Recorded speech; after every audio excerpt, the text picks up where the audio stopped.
Hello, everybody, and welcome to episode 75 of Ask the CEO with Abraham Gottheil. Today, I'd like to introduce a very special guest. As a global executive in branding and creative design, her journey reflects over 15 years of influence and expertise in entrepreneurship, branding, and creative design. She specializes in brand leadership, content development, marketing, and design strategy for brands in fashion, art, culture, and technology. A prior contributor to the Huffington Post and editor-in-chief of Raine Magazine, she has become a consultant and trusted advisor to a number of brands seeking to penetrate new markets, lead within those markets, and engage their customers on a more intimate basis.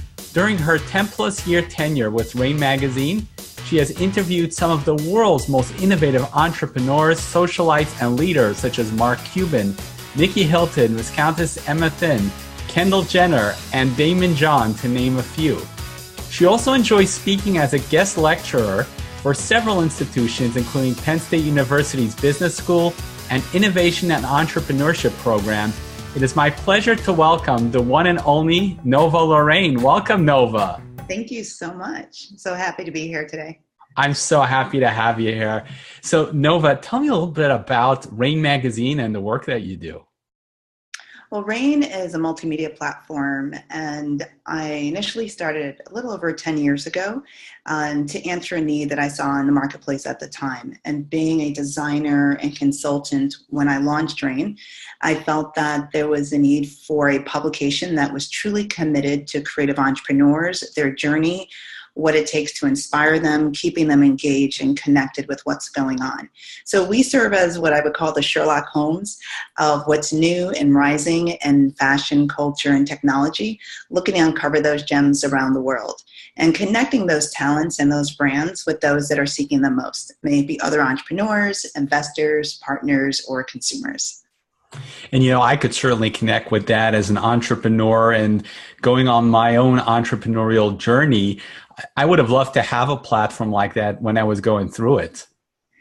Yeah, there are, thankfully, a lot of conferences that have developed over the years and a few additional publications that target founders or startups beyond the Forbes and the Entrepreneur Magazine and Fast Companies of the world.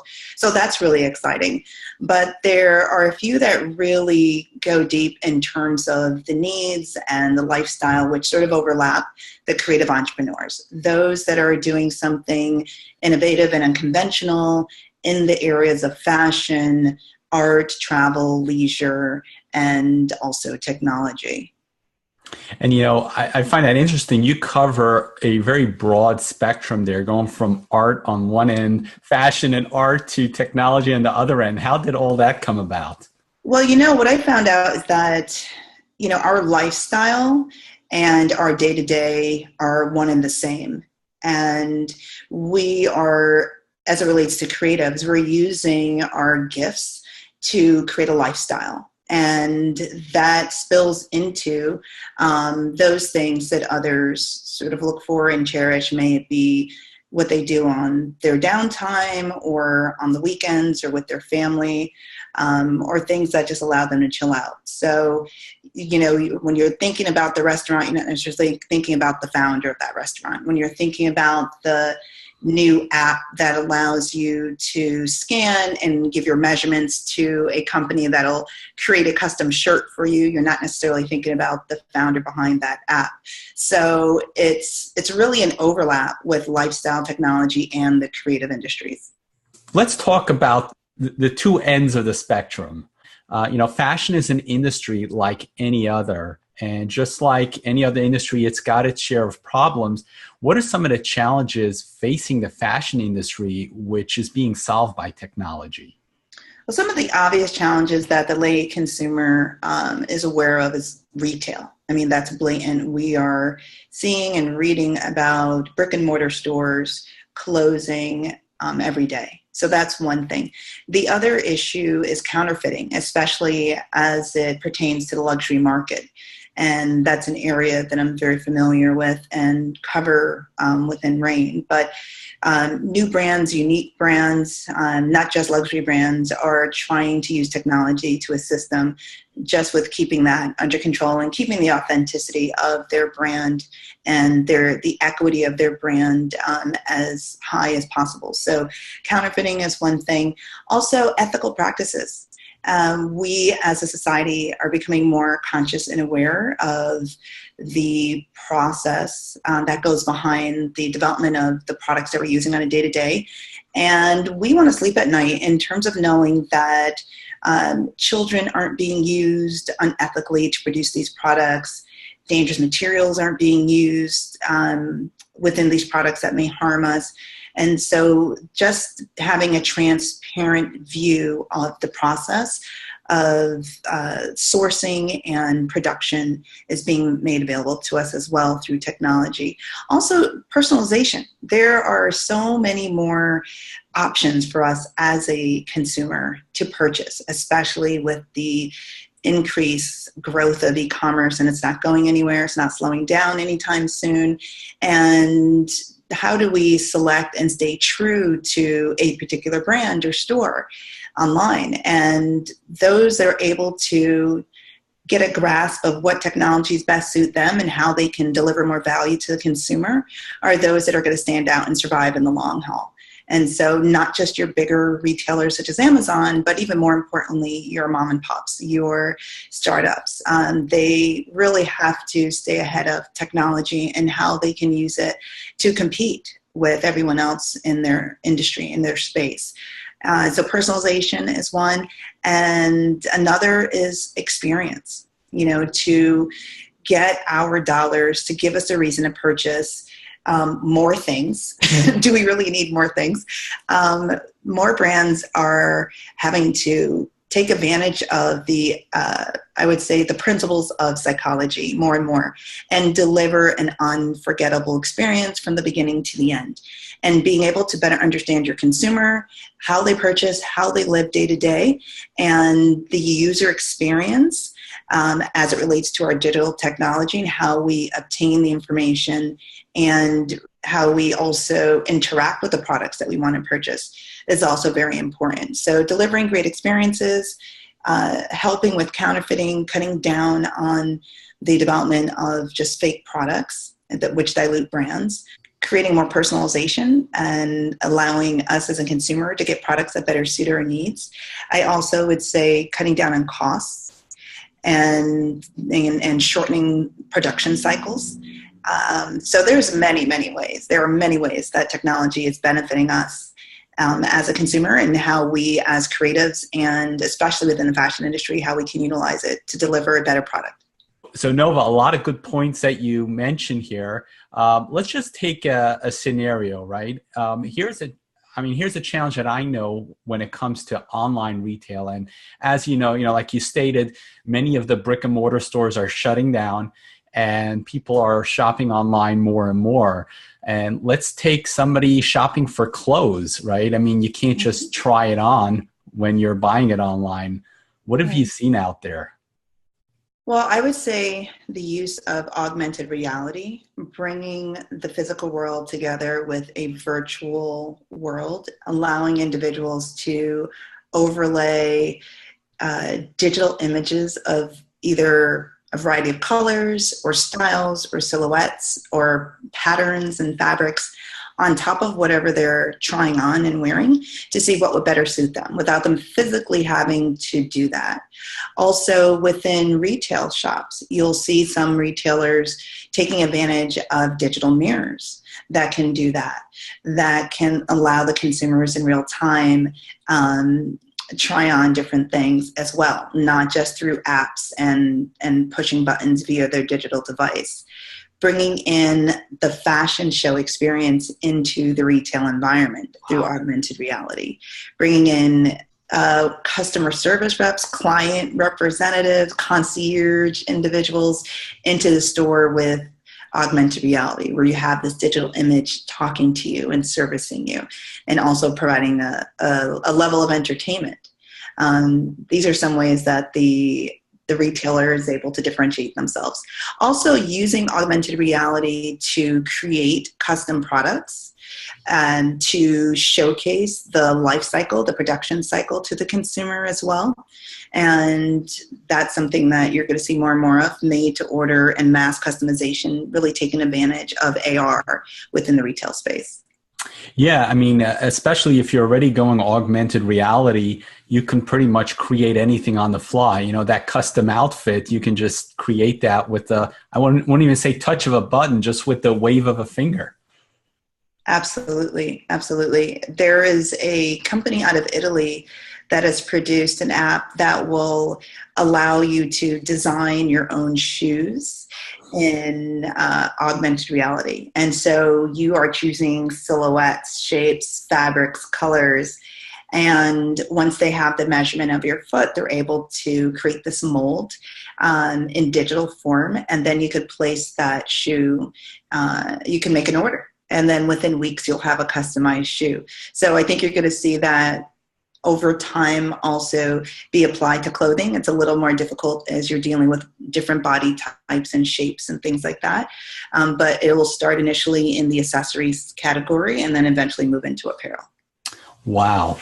So let's take another topic. You know, a frequent topic on this show is AI, artificial intelligence, and AI is front and center in every single industry. What AI applications have you seen in fashion? I think Amazon is one of the biggest examples that I can use, and how they are able to aggregate so much data from their consumers and personalize the experience, push certain products to them as they visit their site time and time again, and then follow them as they are doing other surfing or shopping online. And a lot of companies are doing this, but since so many people have experienced Amazon personally, they could relate to this. So big data, which has been a buzzword for years, is then boiled down to small bytes of enriched information that allows a company to interpret that information and create a profile for each individual user. And that profile will showcase preferences and habits that will then give the brand the ability to present and or create product that is more suitable to that user. And we see that in all industries, but in fashion in particular, Amazon is a leader. And we are also going to see that in luxury brands, you know, giving more of a unique experience to individuals that are willing to pay for it. And so AI with the data collection and the personalization is also helping with cost savings, because if you're able to better predict what that person is going to purchase or your consumer base, that's going to reduce inventory levels that wouldn't be needed, and cost in terms of sizes that you may not necessarily need, fabrics or colors that may not be liked by your customer base.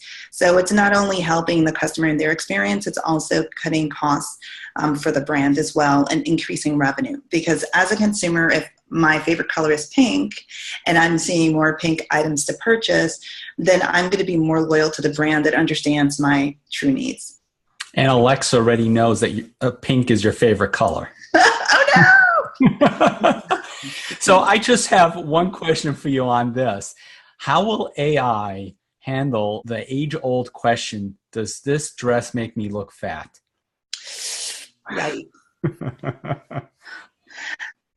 There are software programs that are being developed that will grab information across platforms, across the internet, and deliver that to the consumer. So as long as the tool, the app, the software, it has the information which is pulled from another source in terms of what a consumer likes. So if I, for example, somewhere have shared through a survey or a conversation that A-line dresses make me look fat, and that's information that has been captured, then the AI program will pull everything but an A-line silhouette and show me everything except an A-line silhouette. So therefore I'm having a more pleasant positive experience than seeing silhouettes that I personally feel are not going to add to my beauty or my self-image. Yeah, AI, you put together the AI and the augmented reality, and you pretty much have that. They're also developing these bodysuits, where you can get haptic feedback. So I imagine that we're just a short hop away from when you could do real physical measurements online. Absolutely. And there are microchips that are being placed in clothing. You have, there's some really cool stuff that's coming down the pike. But anyway, with the chip technology, being able to gather information that way and feed that into a software program is really unique, especially as it relates to fashion and wearable technology. So those that are breaking barriers there are the companies that start more with the technology as opposed to the design. Traditionally, of course, your fashion products originated in the design studio or on a sketch in someone's kitchen or living room. It's starting in the lab or, in a tech shop somewhere on someone's computer system. And then it is being introduced to design. So it's going to be exciting these coming years to see them merge more and more together when they're starting simultaneously. Because a lot of times you have really cool technology that's not adapted by the consumer because the design isn't appropriate to what a consumer would want. And so it's there, it exists. It may be used by the military, for example, or diehard technologists, but not necessarily adapted by the masses. So when the two come together, it's going to be really exciting. Yeah, for sure. Now, with all this data being collected, I imagine that there are some vulnerabilities as well with regards to cybersecurity. Oh, yeah. We hear these stories mainly around Christmas time. Databases being hacked. Target was a big story years ago. Amazon more recently. There's pros and cons of being really dependent on technology. And with more and more of our lives being lived online, so to speak, shared personal data being shared online through our shopping habits or how we collect news, then that allows hackers and individuals to access that data and use it for whatever purpose. And because this is something that's here and now and not going anywhere, companies have to make that more of a priority in protecting not only consumers' information, which we're seeing all these privacy laws being implemented in terms of sharing information across platforms, but also our personal information as it relates to our shopping and consumer and our purchasing habits. So I am not going to feel comfortable if I know that my credit card information is floating out there somewhere and someone's using it for their own personal purposes. But you also have individuals that are setting up fake sites, fake shopping carts, and either they're posing as retailers and collecting money and not really delivering a product, or they are pulling information from individuals' bank accounts because they've collected that on the back end by hacking into someone's system. So big and small, it's an issue that is going to grow in terms of smaller companies and larger companies having to pay attention to it. It's something that we can no longer ignore as entrepreneurs, especially. So I think it's something that should be adopted early on with any company that's starting. And of course, the bigger companies are implementing it across the board, but we see that they're vulnerable too. So cybersecurity is going to be something that is going to maintain a priority for all companies that are doing business online, I feel. So let's push the envelope a little bit here, and let's talk about blockchain. Have you seen any interesting blockchain applications in fashion?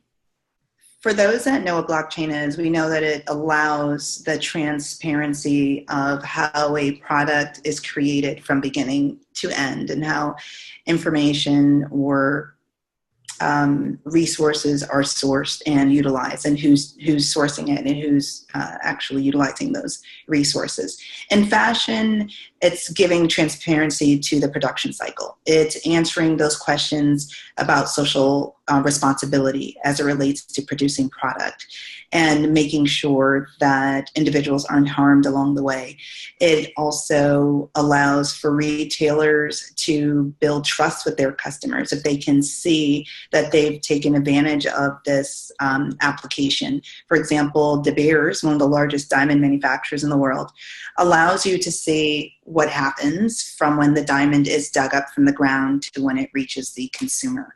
And so with diamonds and the controversy behind them, that gives the consumer more peace of mind to know that this manufacturer, that this brand has built that into their business model in terms of transparency and authenticity and also ethical practices as it relates to delivering a quality product to the consumer. And so blockchain technology is just at its very beginning uses in fashion. That's where we see it mainly. It helps with identifying the originality of a product. It helps with cutting down on counterfeiting. Yep. It helps with or social consciousness, and answering those needs for the consumer. But I think that there's many ways that we can apply it. And, with the growth of cryptocurrency and the introduction through Bitcoin, it's exciting to see where it can go. Yeah. And, out of all the industries, I think fashion is going to be one of the first ones to start implementing cryptocurrency. And when it does, it's going to explode. Exactly. So, Nova, what's next for fashion? Oh, wow. There's so much. Virtual reality and being able to overcome the obstacles as it relates to there from a technology perspective will be extremely exciting to see where that goes. We also have the growth of fashion films and telling a story through a different medium, which has been primarily limited to behind the scenes videos, primarily in terms of photo shoots, and those brands are able to afford to do commercials. But now independent filmmakers are taking on fashion as a medium for filmmaking. We also see just the deeper growth of the technologies that we mentioned before and how companies are going to continue to implement that, and not only through their online experiences, but through the mobile apps that will be introduced into the marketplace, continually introduced in the marketplace. Developing and bridging more immersive experiences with social media. We have these pop-up retail shops that are allowing consumers to create these really cool backdrops for their photographs, but also at the same time, it's driving sales for those products that are being featured in the backdrop. So that's something really exciting, is merging social media and commerce in a very unique way.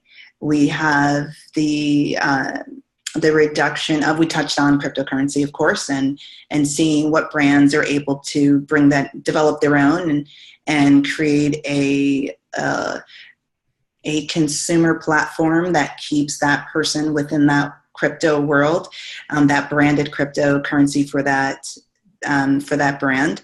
That will be exciting. Robotics and fashion, wearable technology, continuing to create products that are design friendly, but also functional from the technology side. One of the topics that people are talking about in the tech space is the launch of the 5G network. And within fashion, you have some brands that are trying to tackle the concern of the radio frequencies, the exposure that we'll have to increased radio frequencies. And there are some fabrications that are being made to help combat our exposure, but none that are really exciting or from a design perspective that will be widely adapted by the mass consumer. I'm sure it'll come eventually. Yeah, no, it will. It will. So I think what we'll see more in the future, again, are these technologists joining forces from the very beginning with the creatives, with the designers, to create products that are design friendly for the consumer, but then also can increase efficiency, deliver a better experience, cut down costs, and maintain a more sustainable and ethical marketplace. Well, we're certainly living in exciting times, although one thing I have to say, robotics and fashion, that's a scary combination. Well, just automating the production process. We know fashion is one of those dinosaur industries, and I personally am in love with handcrafted and handmade products. But to satisfy the demand of growing consumer taste, the automation is only going to help the industry. And just so knowing where to apply it and how to apply it is going to be exciting, and to see that. And then you layer that with blockchain technology and AR and VR, the sky is the limit. For sure. So Nova, how do people connect with you? They can connect with me through rainemagazine.com, and that's Raine with an E at the end. And I'm also on LinkedIn and I'm accessible there as well. And so either through Raine or through LinkedIn, I think are the best ways to connect with me. Great. And I'll post that to the show notes so people can just click on that and get right to you. Yes. Nova, do you have any parting words of wisdom that you'd like to share with the audience? Entrepreneurs that are also creatives tend to shy away from technology because they don't know it. And things that we don't know tend to scare us a little bit.